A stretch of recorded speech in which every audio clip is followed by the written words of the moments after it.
the last episode of Ghoul, you witnessed how Gina, a student of geology, went to explore the desert of Sahara. A mysterious mountain attracted her. As she entered the mountain caves, she encountered an old, ancient woman sitting by herself by the fire. Who is this woman? Watch part 2 of Ghoul to know.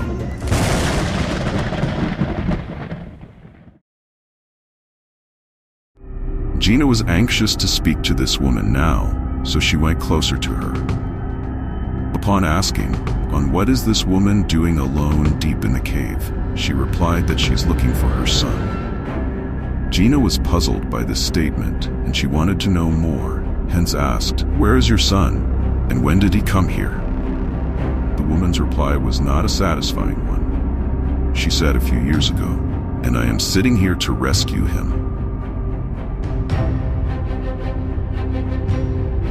For Gina, this conversation was surely not normal. She immediately thought of getting out of the cave, as things were getting a bit suspicious by now. Meanwhile, outside the caves, Jamal was resting in his jeep, unaware of the mysterious encounter that Gina is having right now. A strong and angry thunder noise shakes Jamal. As he wakes up, he sees this forming sandstorm heading towards him. Jamal was surprised by the visual. Now the first thing that came to his mind was Gina.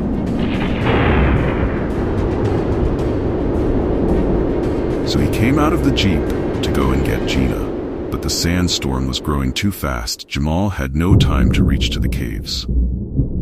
He stood there confused, and poor Jamal had to make a hard choice. Jamal decided to leave.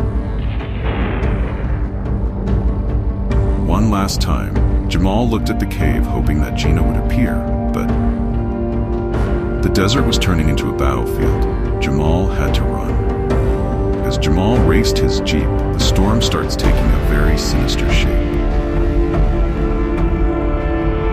And now something malevolent appeared in the sand as a leading force. This was not a regular sandstorm. Jamal realized that he is surrounded by death, and started praying for himself and Gina. Meanwhile, somewhere deeper in the darker side of the cave, a skeleton starts moving, as something has brought it back to life. Gina could sense the danger, and decides to run back to the jeep. But as she starts running, the walls of the cave start contracting into each other. Gina feels trapped into the cave now. She runs towards the opening of the cave, hoping that Jamal will be waiting for her at the opening of the cave. But upon reaching at the opening of the cave, she realizes that the cave is closed and there is no way out. Now Gina had two options, either to surrender to fear or to stay strong to face the situation with strength. This is when Gina sees the old woman again. She stands there with a smile on her face, satisfied about something. Gina goes closer to her to inquire what is going on. She says, "It's my son, he has come back, finally." She tells Gina how her son was trapped in this cave and that something sinister has taken him. He was an archaeologist, and he came to the cave to research about the ghoul. And when he entered the cave, he saw some ancient symbols, and he immediately knew that these symbols are satanic, carved by the devil himself. He wanted to decode them, but before he could do that, the walls started glowing and then turning into a bloody visual. Blood started flowing everywhere in the cave. "Even my son started bleeding," she says. The devil appeared himself to defend his secrets.